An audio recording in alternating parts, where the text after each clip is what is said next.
remember we have been attending trainings talking about the nations. I remember several times we were reminded that the average Nigerian prisoner of 2 years knows better than pastors in several other nations. He was talking about nations. And incidentally, if you're not willing to go, some other people are willing to leave Nigeria carrying the wrong thing. In that nation I found myself, the imam of that country was a Nigerian. The imam in the mosque was a Nigerian. So we're don't take it that these things are not possible. Begin to imagine there was an American that came to a convention and was telling us to get our passports ready, that the nations are waiting for us to come out of Nigeria. Praise the Lord. I want to thank our convener who insisted I must speak this morning. I was going to give the excuse that I had a word round. He was even ready to call my colleague to take the word round for me. And by God's grace, I got somebody to stand in for me. I don't take this opportunity lightly. I want to also thank the Lord that I didn't know 5 months ago that I'll be standing here alive. I give God the glory. When I look at the internet, they say the most last scripture in 2020 was Isaiah 41:10. Fear not. Do not be dismayed. God says, I will help you and I will strengthen you. I was out for about 3 weeks in isolation at home because of COVID-19. But the Lord helped me. In fact, I did not come out alive. Praise the Lord. Let's go to Daniel. We'll read Daniel and continue.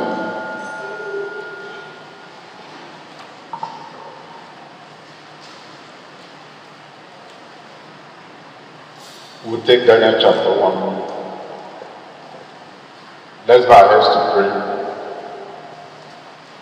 I want you to pray for me this morning, that the Lord will enable me to speak only that which you honor Him. Bow your head. Tell God you don't want to hear, man. Some of you know me. Some of you do not know me. That God will not allow me to speak from my head, but I will speak only that which will honor the Lord. And that the few words we share here will bless your life. Lord, I plead with you for mercy. Help me this morning. Lord, cause me to decrease and increase even in this meeting. Grant me utterance. Grant me the boldness to speak your word. Give me grace to forget that which is past, but to focus on Jesus, the author and the future of our faith. Glorify your name in this meeting. Touch lives, oh God. I pray that someone in this meeting this morning will catch a vision for his or her life. Thank you, Holy Spirit. In Jesus' mighty name we pray. Amen. Let's go to Daniel chapter 1. Sorry, I don't have a written prepared message for you to look at. I believe we have less than an hour. I'm speaking this morning by way of reminder. Several of our speakers kept making reference to Daniel, and that blessed my heart. I saw it as a confirmation. And yesterday, I gave God glory when I had the rector sharing his testimony. I remember somebody saying that she's been coming to MTC, but that this year is different because we are sharing life. I remember the rector, when I see him, I rejoice, not because he's the rector. When I came into this time in 1995, I remember him clearly. We met on the platform of NIFES, and I thank God where he is today. I remember him lucky carrying his bag and going from meeting to meeting. He didn't have a car. He wasn't planning to become a rector. But I thank God when he has brought him today, and several other people. I remember in those days, in fact, going through my notes, I saw one of the notes I took during one of the meetings at Futo. I was surprised to find it that it's still in my Bible. But God will only reward faithfulness. That's what God has called us to what? Faithfulness. I look at our convener and I rejoice. I used to call him only Kizoka. You may not understand, church teacher. Because that's what church teacher is called in my village when he started as church teacher. I remember him and his Volvo. But I see where God has brought them today. I remember Emeka Ebro, several years ago, I was his treasurer, area treasurer for NIFOS. He was the TA/AD. We didn't have any money in the account. He would go 4 months without salary. But he kept going. Today I rejoice when he tells me he's traveling out of the country. He's going to do ministry. For several young people, I want you to know that you have to start small. You cannot start as Oyedepo. You can't start as Adeboye. You have to start small. I remember when I came into this town, several of us were young. We were not bothered about certain things. Owerri was very poor. But we were very committed. Christians were committed to the things of God. We were going from one prayer meeting to the other, asking God to bless this city, canceling the words that were spoken wrongly.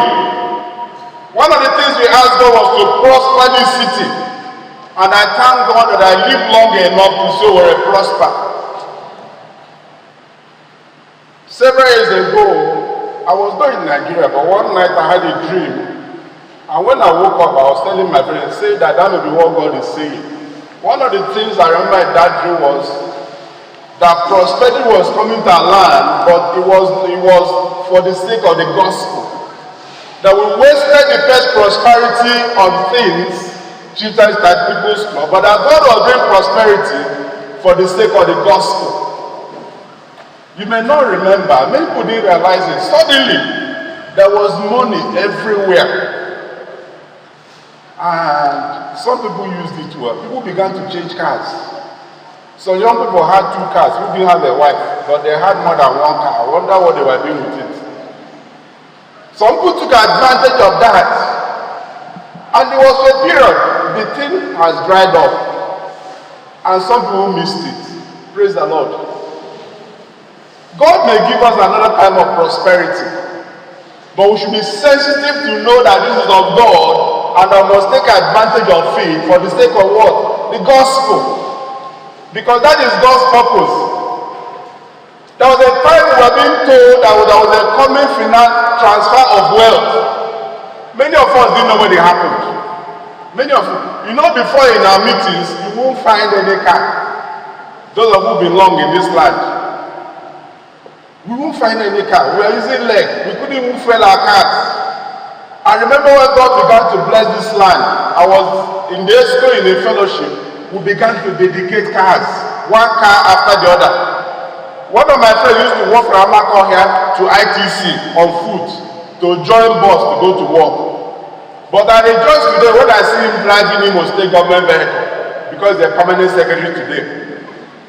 At a point of frustration, people wanted to leave the public service. How much were they paying? That's the day they remember to pay even. I used to say, I do understand somebody going to work for 4-6 months without salary. We're still going there. Until when it started happening to us, I now understood it. But God is God. One of the things we need to trust God for is that God will come through for us. And that God will remember us again. Nehemiah, there was a place he began to pray, Lord, remember me for good. He was reminding the Lord of the things he has done, and he said, Lord, remember me for what? For good. We can pray that prayer. Let's also remember to pray for this land, that God will visit us once again. But one of the things we must promise the Lord is that his blessing will be faithful. That we use that money for the work of the Lord. I was telling you yesterday, there was a man that was a pastor in a rural church. We had to adopt him, my former church, to support him. His salary was 5,000. That church was not even paying him. As God blesses you, don't close your eyes to people who are serving the Lord faithfully. You know, you are talking about people preaching the wrong message. Some people change out of hunger. Because the pastor is there, you want him to prophesy, he has not eaten. The children are there, he's not sure of their next meal. I'm not talking about his next car. And they're calling to do ministry. If we don't pray and support that servant of God, he may change his message. We're talking about that the major problem is what? Poverty. I'm not saying that you should be careless with your money, but don't close your heart to those around you. These days I'm learning to listen to YouTube for kids because of my daughter. I downloaded for her so that she likes those things. Now one of the songs we're listening to was, they were teaching children, when somebody is troubled, that you should ask, what can I do? How can I help? As we go out of this meeting, I suspect that that should be our approach this year. What can I do? How can I help? There are several people around us who need our help. They are not asking for your millions. I remember the time I was out at home. One of the things that kept me going, my colleagues at work may call me. I don't know whether they had a schedule, just to know how are you today? How are you doing? I'll say I'm fine. They say, are you sure? I said, they say, no, we don't like the way your voice is sounding. But that kept me going. They didn't send me into my account. The doctor will call me, how are you today? I'll say, I'm fine. One of my friends, some of you may know him, he said something the first time he called me. That the Lord will serve, will see you through. Praise the Lord. And that was a great encouragement. Many people didn't even know where I was. But what did I learn in that? The value of family and friends. When you're down, when you come to your wit's end, family and friends. My wife was supposed to drop my food at the door, but she come into the room and give me food. Because of what? The love of God in her heart. And I'm grateful. And God honored that. My wife tested negative. In spite of the fact that we live in the same room. But you know the interesting thing, before I have to call when I have to eat, I have to wear mask and all that. Then she will wear mask and wear face shield. I look at it. But it's that love of God, the family. Whatever it is that you're doing, please invest in your family, particularly the men. They were talking about parenting. One of the things, many children are hungry for fathers. They may not be your own children, but many of them want men to look up to. I read a book that the problem of America is a fatherless generation. That is the major problem.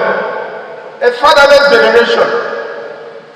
I remember one day, they said that I just finished as head of department. Some of my colleagues did something and said that I was supposed to punish them. They came to the office. They were very funny. They pleaded with me, remember your father. Praise the Lord.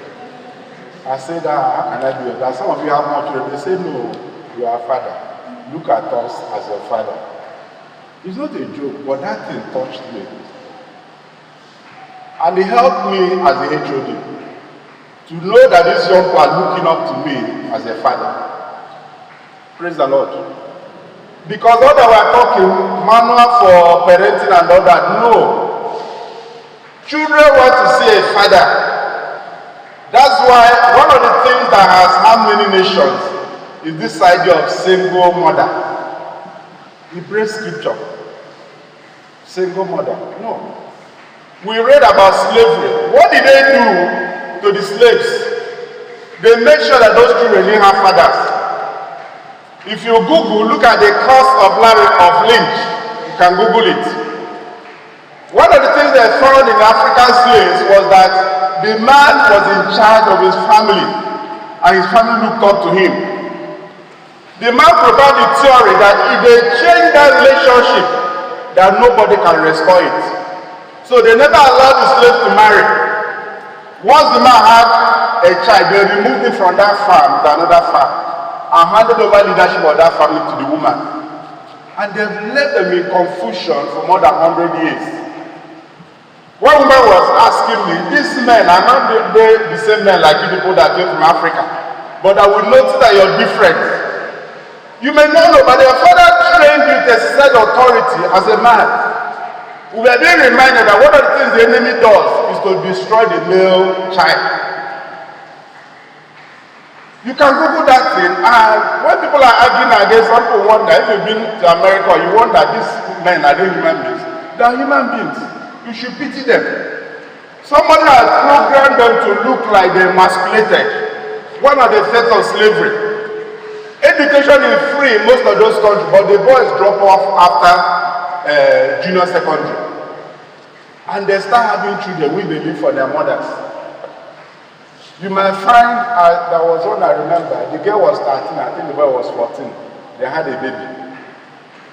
And I'm not even ashamed of it. Some people will come with camcorder when that child is being delivered to cover the delivery. It's you that feel ashamed that the person is born to them. The grandmother will even come, the family is celebrating. But one of the things I'm talking about is the matter of what? The men. If there's one group to pray for our men, that there be men indeed, that our men will stand up to be counted, that our men will stand up to make a difference. And then I will also suggest that women don't copy that nonsense coming out of America. Please don't. I know it's not part of my message. I don't know why I went in this direction. That thing they're trying to export to us, I looked at it. I found that a lot of the things we do in Africa did not break scripture. Where a man is in charge of his family and he takes care of that family, he provides for them. But what do you find in some places? A man has a child with a girlfriend. He comes to visit once in a while. He doesn't even know how that child is fed. And he's saying, in fact, they say, he's my baby's father. I tell women, with all women, don't allow somebody to call your husband your baby's father. It's an insult to you. He's your husband. Because there's a lot of difference. The father of my children. No, he's your husband. Because father of your children can be any fool. I'm sorry to talk this way, can be any fool. But when you're talking about a father, he's a man that is willing to take responsibility. And it makes a lot of difference. And what are they having today? Because these boys never saw how men relate to their mothers. They grew up repeating the same mistake. Some of the things you know your father taught you, but you never brought blackboard to say come and take lecture. It's by modeling. And they modeled it and raised the men in our culture to be leaders. But what we are here this morning is for us to lead in Christ's steps, which will benefit our family. We are being reminded by one of our speakers that the training ground is our family for leadership. Somebody said it in one book on leadership, that part of the equipment you have for leadership is the family you come from, the family values you carry. And those who study leadership have been seeing that some families, leadership runs in some families. And people have been asking questions. They notice that some people carry character or what? Leaders. In this meeting, we have 3 brothers who are in this meeting. I don't think it's a coincidence. I don't think so. They've been providing leadership in this city. There must be something that came out of their family. The family value. Somebody intentionally raised them up. One of the words I've kept hearing in this meeting is intentional. Intentional. Intentional. And that's one of the things that the men should have in their hearts. You should intentionally raise your children to be what? Leaders. I remember the last time my father flogged me. I was in primary school. What did I do? At times, the story of Joseph makes sense to me.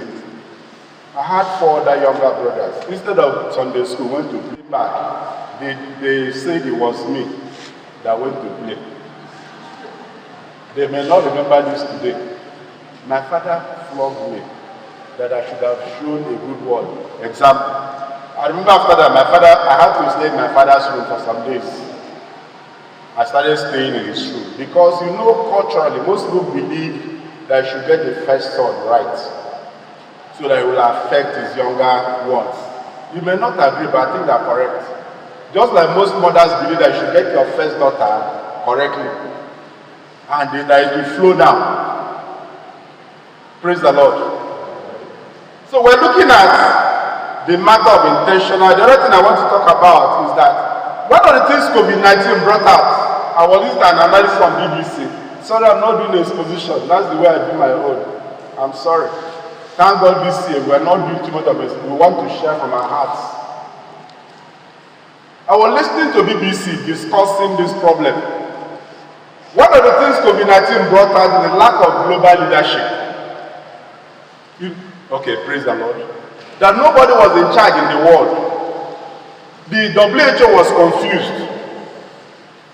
America withdrew from WHO. China was lying to the world. Britain was confused. Italy was lost. There was nobody to give direction to the world. There was a vacancy for leaders. A vacancy, and that vacancy is still there. And it's for us to step into that vacancy. Some of you are worried about your government people. There's a vacancy, your leaders don't know what to do. It's not just that they are corrupt. One woman studied Nigeria over a 12 months period and said that problem is not corruption but mediocrity. There are a lot of people that will say are corrupt, that the problem they don't know what to do. There is mediocrity. And one of the things God taught me is not to celebrate mediocrity. We should rather do what? Pursue excellence. Some of the people around me think I'm too hard. No, but they will not understand. I don't think we should go the way of that mediocrity. This I know. We should do the right thing. That's one of the things we are learning from Titus. The matter of what? Good works. We should do the right thing. Mediocrity should not be what we should pursue. Because I have one Tokumbo car, I have arrived. You forgot that somebody bought that car from the shop. He didn't even pay for it. On his way to work, he drove into a car shop and put down his particulars, and they gave him the car. And he started paying small. The day he didn't like the car, he brought me back to them. I tell them I lived in this country. My father has small transport business. And we used to remove the rubber from the taxi. I grew up in Enugu. If the taxi was not washed, nobody will enter it. But now we are celebrating cars. What I was looking at my vehicle to check when it was manufactured. You buy a car that was made 10 years ago, 18 years ago. It should make you, those of you who know Nigeria, it should depress you. I find it depressing going to buy a car with millions. It should depress you. I didn't buy a car when I should have bought a car because I refused to buy a used car. After used service, I had some thousands of naira. But I said I would not buy a used car. I wanted to buy a brand new car. And eventually I used the money to furnish my house. Because I stayed more at home there, and I said, I had a few times, if I didn't put it in my pocket, I had to transfer it back to my account after NYC. It's not arrogant, but I look at it. We thank God for it, but we should know that we can do better. Somebody said that Nigeria and Congo have nothing to do with poverty, if not corruption. It should challenge us to address the issue of what? Corruption. Let me go quickly through Daniel. Daniel chapter 1. I'll just run through it quickly. I have just 15 minutes. Okay. In verse 4, it says, let me just read. Then the king commanded Ashpenaz, his chief Enoch, to bring some of the people of Israel, both of the royal family and the nobility youth without blemish, of good appearance and skillful in all wisdom, endowed with knowledge, understanding, learning, and competent to stand in the king's palace, and to teach the literature and language of the Chaldeans. The king assigned a daily portion of the food that the king ate, and of the wine that he drank. They were to be educated for 3 years, and at the end of that time, they were to stand before the king. Among these were Daniel, Hananiah, Mishael, and Azariah of the tribe of Judah. And the chief of the eunuchs gave the name. Daniel he called Belshazzar, Hananiah he called Shadrach, Mishael he called Meshach, and Azariah he called Abednego. What we see here is that these children were on nobility. The king chose them for training, capacity building. They didn't treat them carelessly. They were to be trained for 3 years before they could enter the king's service. The Jesus himself said, Daniel the prophet, though Daniel was in the palace of the king, but Jesus recognized him as who? A prophet. So that in that one place where you are, you can still operate the spiritual gifts that God has put in you and still do your work as a teacher. Still do your work in that boardroom, but you know you are carrying God's grace, providing leadership. But one of the mistakes some people made, is to think that all of us must earn our salary from the church. I thank God for those who ordain for ministry, but all of us cannot take ordination. The church cannot pay all of us.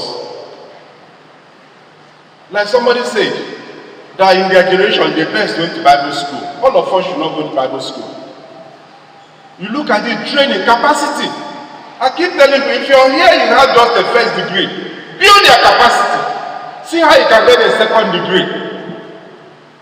You look at the rector yesterday, he talked about how he continued and got a doctorate degree. He built his capacity. So that when they were applying for rector, he could throw in his papers. You will not compete with him if you came with a BSc. You cannot. And this person, he also has some published articles. Somebody was telling us something that she had realized that one of the ways to serve God and impact the next generation is to be a professor in university. You know, you'll be there for 70 years. Some professors, you may give one lecture a week. But nobody can push you around. I remember the time I came to Owerri. We started a worship center at the hospital. It's still there, but it had become a denominational chapel. Some of the Sundays used to be our evangelism Sunday. I did not always preach, but I followed the student nurses. I would stand. Nobody can drive them out of the ward. Praise the Lord. We went to one ward. The nurse said they're doing dressing. Of course, I didn't talk to her. They did their preaching. What were we carrying? Because I was a doctor in that place, you could not harass those student nurses that Sunday morning. What was it? If I was a gate man, you could chase all of us out. Because as a professor in university, you can speak in that Senate meeting. My friend who is a professor went to Senate and I was standing at the back. Somebody called and said, no, now you have to come in front. That you're a professor, this is where you belong. Because she's a Christian, but became a professor early. I want to challenge you. If you can become a professor, work towards it. I didn't become a professor. I thank God that He helped me. But those of you who are for young people, don't settle for things that may not carry in terms of what? Capacity. And then you also continue to develop capacity. One of the things I learned, this MTC is part of my capacity building for the year. I had MTC and I had my professional conference. And another one, but COVID-19 has not allowed people to have conferences. But I want in your plan for the year to add conference where you can build capacity, not only spiritual, but professionally. Because when you build your professional capacity, it helps you to have influence. Because leadership is all about influence, meeting needs. I was looking at this crack wall. They just look at the back. Check how long they build this house. The crack walls have already fallen off. Because not that this person is corrupt, but is incompetent. Some of the ones, they were things that were built before we were born, they are still standing there. Concord was built by an Israeli company. That Concord Hotel is still standing there. It was the one day that I realized that Concord was done, that those things were, what do they call it? Pipes. The ground floor, the front. I think it was Israeli company that built it, but it's still standing after several years. But see this one. We should build capacity so that we can excel. Okay, let me go to 17. He says, as for these 4 youths, God gave them learning and skill in all literature and wisdom. And then they had understanding all visions and dreams. At the end of time, when the king had commanded that they should be brought in, the chief of eunuch brought them in before Nebuchadnezzar. And the king spoke with them, and among all of them, none was found like Daniel, Hananiah, Mishael, and Azariah, therefore stood before the king. The other thing I wanted us to notice is that the first thing they also did was to change their names. They removed every mention of God from their names and gave them names that mentioned their idols. Funny enough, we tend to use the name Shadrach, Meshach, and Abednego. That's not their names. They were named after Babylonian gods. Because one of the things the world tried to do is to depersonalize you, to remove every mention of God. In that place where God approached, people say, we don't want to hear this thing, or carry this thing and go. Let's discuss what we're discussing. No. You know the beauty is if you are the chairman of the meeting, you let them know it's you that will set the agenda. And they must wait till the end of the meeting. Because you have built capacity to be the chairman. You are the head of the department, you are the professor, you are the provost, you are the dean. You will set the agenda. I remember when we went to one training, to tell you how it was operating. On Friday, they provided buses for the Muslims to go to mosque. We were in Benin. At the end of the training on Saturday, they now announced that we'll go on an excursion Sunday morning. So all those who were interested for the excursion, I think they said, I may not remember whether they wanted us to leave around 7. We were going to Okada. Of course, God giving me grace. I said, no way. They were not going to any excursion Sunday morning. They will go to church first, when we come back, then we can go to excursion. I could say that because God gave me the enablement to be trained and to have the grace. We went to another conference. If you go to international meetings, you notice that they are registered. You will see a notice that this is the way to face Kaba. Professional meetings at the registration. And then on Friday they'll be flashing on the presentation when the bus will leave for those who want to go for prayers. We had a training, some people came from America. Training started first thing Sunday morning. We need to come to a point where Christians build capacity to take charge so that we don't allow people to deny God's name. I remember in 1996, we had an all-night prayer meeting. Those days I told you because we are concerned about the world. And the believer went around FMC praying. And we came to the gate of FMC and made declarations. And one of us, God opened his eyes to see what the Lord had put on the gate of that hospital. And we declared that gate open. They had finished building the gate and they closed it. By Monday morning, they came and opened the FMC gate. That gate they had locked. And that's how that gate started being used till today. When the minister came, they only came to say opening ceremony. But it was Christians that had come to declare that place was open and make declarations. When I came to where I was told how bad that FMC was. How occultic some men there were. Somebody came to sit me down to tell me. But believers began to pray. That time they were mostly nonsense. But what is that the enemy has done in some of our public places? They brought heavy unionism. Be careful about these unions you join. Heavy unionism, and they divided brethren in the name of union. I've kept hearing to giving examples about the hospital. I read a story. A couple had a vision that the problem in America was that their hospitals were sick. And God gave an insight to start praying for hospitals to have healing. That as long as hospitals were sick, they can't give help to anybody. I want you to decide that you'll be praying for some of our hospitals. You may think you are not doing anything, but just ask God. You can choose one hospital. You look at that hospital at Tumogoma, it was designed to British standard. That Imo State Special Hospital. It was built by an Italian company. That standard is British.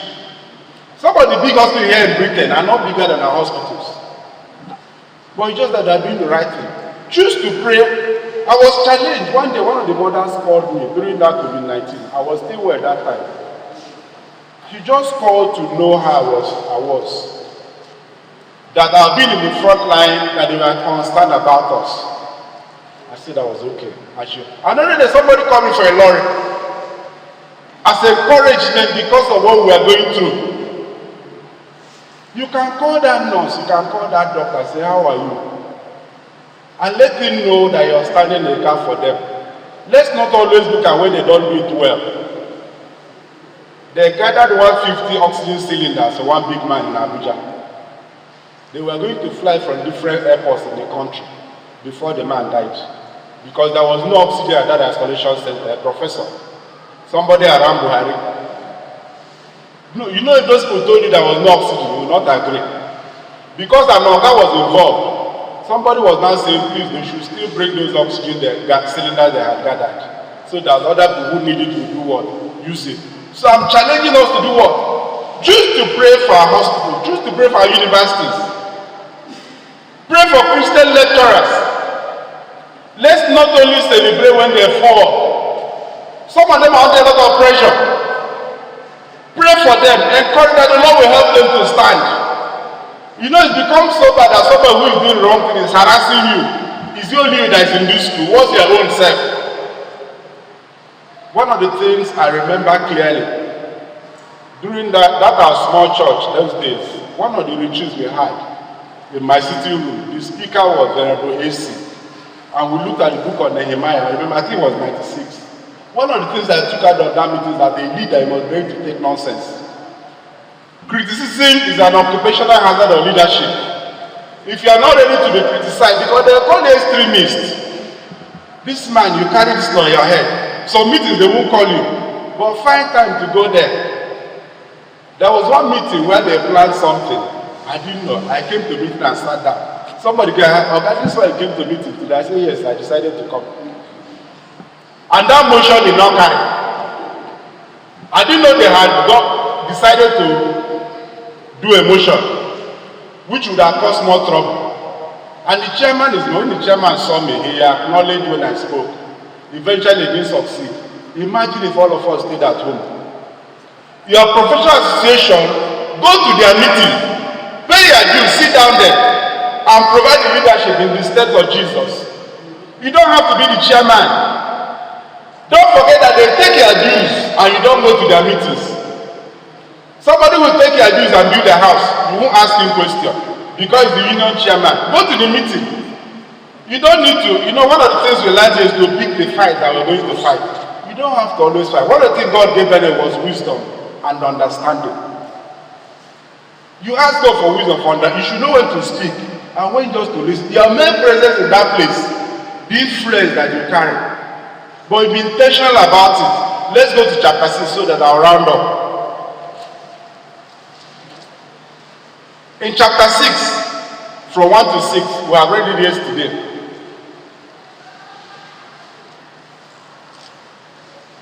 He said,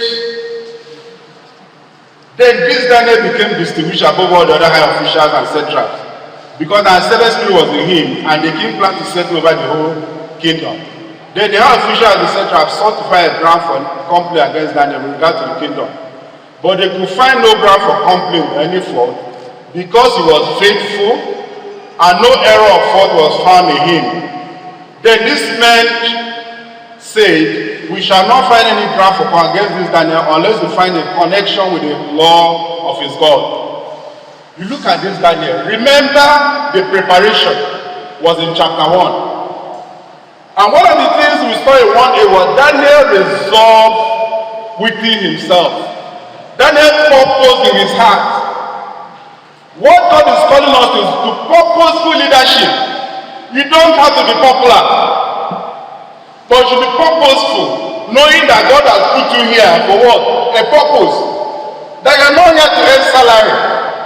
I'm not saying we should not be paid, but that you're here because God has posted you to make what? A difference. What I'm actually sharing this morning is dare to be different. That's what we're looking for. We want to give it a title. Dare to be what? Different. It takes courage. It takes boldness to be what? Different. You cannot have a difference unless you're willing to be what? Different. Daniel was faithful. In Proverbs, the Bible says, a faithful man who can find. Faithfulness is the cornerstone of character. Daniel had character. They said he was neither negligent nor what? Corrupt. But it's painful that many believers are not corrupt, but at times you find them negligent. And it's painful. My architect friend, Abuja, a pastor in Redeem, was saying something. That he had decided he wouldn't be doing business with Christians. That he would rather deal with Alhajis. Because many Christians have failed in some of our business transactions. You should also come to a point where you have developed capacity to have control over money. So that you can be faithful. Instead of bringing shame to the church, let the person go with the money. It will not kill you. So Daniel was faithful. What is faithfulness? Being trustworthy. Being reliable. And Daniel had integrity. And it's one of the things we need to build, integrity. Integrity is that character of what you see is what you get. What you see is what you get. Your life is simple. Today, if you look around, many people's lives are complicated. But God calls us to what? The simplicity and sincerity that is in Christ Jesus. And it's beginning to lack, especially those of us who are wise men from the East. You know, you are talking with somebody, you're choosing your words. It shouldn't be. You should talk to me knowing that you can trust me. That what I'm saying, that I mean it. That's integrity. That if you give me your money, I'll give it back to you when you need it. If you come, those of a medical practice, it's all about trust. I had a patient who came to me one day and told me that I'm their family doctor, that he will tell me everything. That if he has a problem with their wife, he will come to tell me. And we became friends. I rejoiced when he bought his first car, bought his second car. Praise the Lord. At that time, he didn't have a car. But one of the things I recognized was the trust he had in me. I had another man who was going back to America. He brought his family to me. That I should be looking after them. Anytime he came back from America, he would buy me something. He must bring me a t-shirt from that city. I used to wear one t-shirt. I think it's something they used to write on it. The day the child was hit by Okada, they brought the child to me. I'm not an orthopedic surgeon. I had to carry the child to get to where the authority treated him. Because what? That man trusted his children into my hands. And by God's grace, I did not fail him.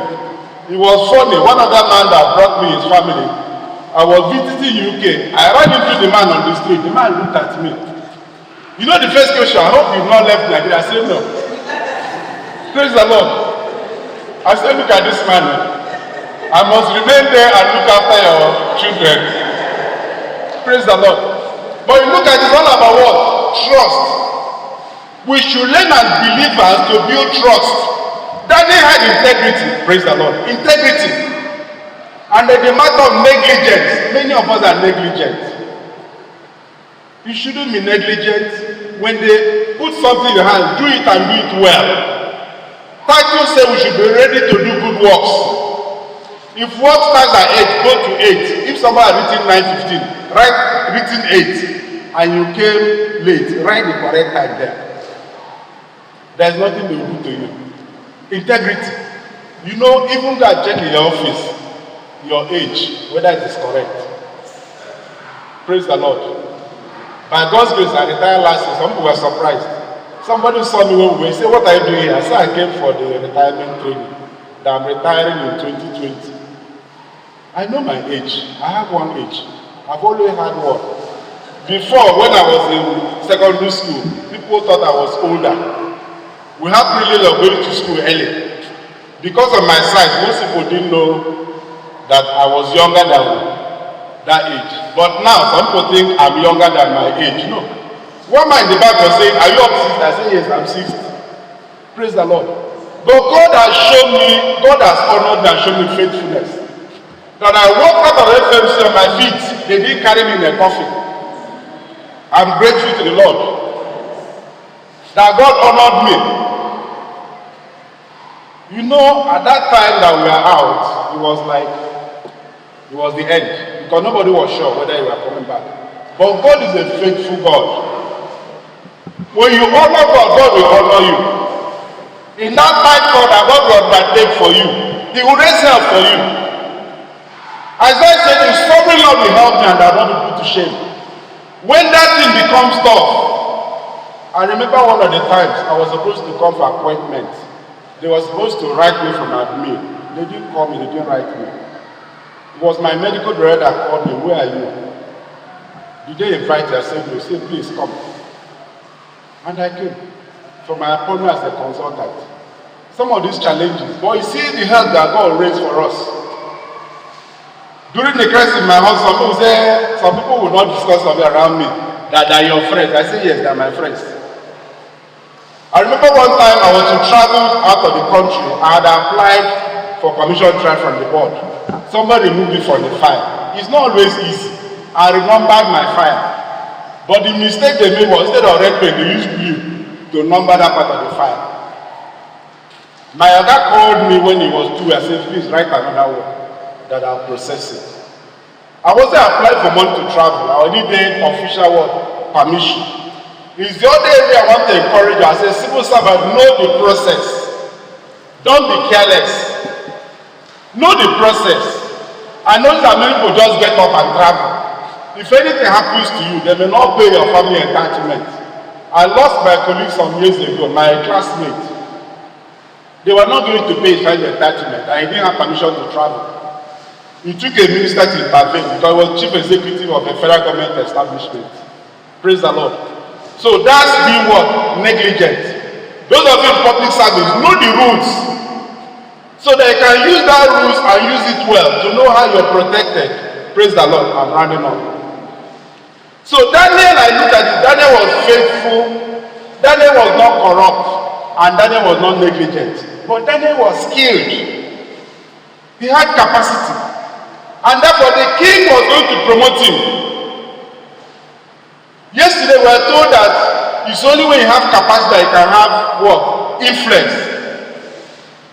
But the other thing I want to say is that you should know where you have influence and where you don't have authority. I'm rounding up. At times we make the mistake of thinking we're in charge. And we get into trouble. And we say they're persecuting us. No, they're not persecuting you. It's you that has made a mistake. Always recognize who is in charge. For those of you in public service or businessmen, there's a book I suggest you go and pick. 7 Habits of Highly Effective People. I don't know who has read it here. Yes. There's a chapter where I talk about the matter of what? Influence and the matter of what? Authority. And what we're looking at is what? Preparation for influence, and then you should know when God gives you what? Authority. I think it was Kumi that said you should know one person who is not doing it. Let that person be you.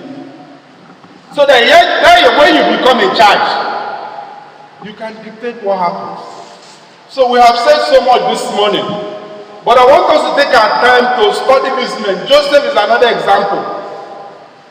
The other thing we see there, he said, and God was with him. Notice that circumstance. Daniel did not plan to go to Babylon. One of the challenges young people have is that they begin to look at how to know God's will when it's time to marry. You may be late at that time. You should start early to know how to know God's will. And God may lead you through circumstance. You may not like it. Daniel went as a slave, but God had an assignment for him in Babylon. Some people would have been grumbling, hey, how did I get to this Babylon? God may lead you to a place, you may not like it. He may lead you out of your comfort zone. When I came to where I didn't like it, I grew up in Enugu, primary school, secondary school, university, residence, and I was out of my comfort zone. But what helped me was the friendship God enabled me to develop. I've left over 2 times, I still came back. Praise the Lord. This is my 10th missionary journey nowhere. And this one, I will stay. I now have a house nowhere. So I'm here to do what? To stay. Because God has helped me. You know, there's a place God will bring you to. He might ask you to die, not leaving tomorrow.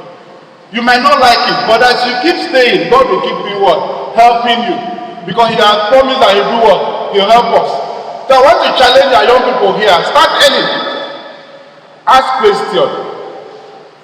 Somewhere along the line, I was going to leave medical practice. Because one night I was going home from fellowship. It was as if somebody spoke from the back of my car. Clearly, do the work of an evangelist. I thought I should leave medical practice. And for several months, I struggled to go to work. But it took counseling, it took listening to teaching, to record, to understand that doing the work of evangelist is essentially becoming involved in soul winning. And you can be involved by praying, by giving money, or by going. And you can still do it on the platform of your job. The church cannot pay all of us. If all of us withdraw from our job, the church cannot cope.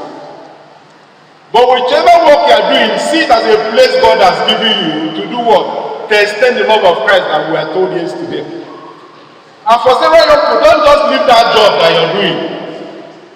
Ask for counsel. There was a doctor that was giving his testimony. I'll soon stop. Praise the Lord. Finally. He has chosen an area where he will go for training. His father called him and made a suggestion to him. His father was not a doctor. He ignored his father and decided to be a plastic surgeon. For 4 years, he didn't pass any exam. And he was fasting and praying. He said one day, his Oga, I think the Oga was the candidate, called him to the office to sit down. He said the man is not Igbo, but he grew up in Igbo, so it's an Igbo. The man told him, I think he looked like he was in Igbo, that if a man is doing something that's not working, he should look at it again. He said he had to resign, and he left. And he decided to go and do what his father had suggested to him, to become a gynecologist. That in 4 years he finished his training. And God honored him. He went for a conference. Somebody gave him container loads of medical equipment, which he used to open his hospital. What am I saying? The influence that God is giving us, we need people to guide us. We need people to speak into our lives. One of the things I've noticed is that many of our young people do not allow people to guide them. They don't allow people to speak into their lives. You have the Holy Spirit. God has said, God has told me. And when you run into trouble, you are ashamed to come back and tell people. So it comes to the issue they talk about mentoring. Look for somebody, not that anything he tells you swallow, but somebody who is where you're going. Somebody you can learn from. Somebody who can challenge your life. Somebody who can even ask you, I didn't see you yesterday, where did you go to? You shouldn't be surprised the guy saying, where did you go to? You should be happy the guy knew that you were not around. That man is a gift to you from God. Who is asking, I remember as a house officer, one matron called me one day, Doctor, I don't like your trouser. See what, I don't know you're a doctor, see what you're wearing. I was wearing a mauve trouser. I came to a young man. I was a copper when I picked newspaper and that woman was assassinated by armed robbers. I shouted at newspaper stand because I knew she related with me as a son.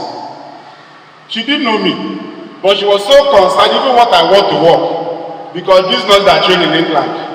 You know, most doctors with that kind of thing is for a magician to wear mauve trousers to work. Let's bow our heads to pray. I'm sorry I may not have said it in an organized manner. But essentially, what we're saying is the need for us to dare to be different. In that class, you have the courage, the boldness to be different. It might cost you pain. It might make you to be alone, but you are not alone. God is with you. Daniel became alone when everybody ganged up against him. But God stood with him and God delivered him. Apostle Paul in Acts 18, there was a time he became tough. God told him in Acts 18, don't be silent, keep speaking. That happened in that city, that no man will harm you. In that place God has posted you. Don't be silent. Keep speaking what God has put into your heart. No man will harm you. God will undertake for you. But please remain faithful. Don't deny the God that has put you in that place. Let's stand up to pray.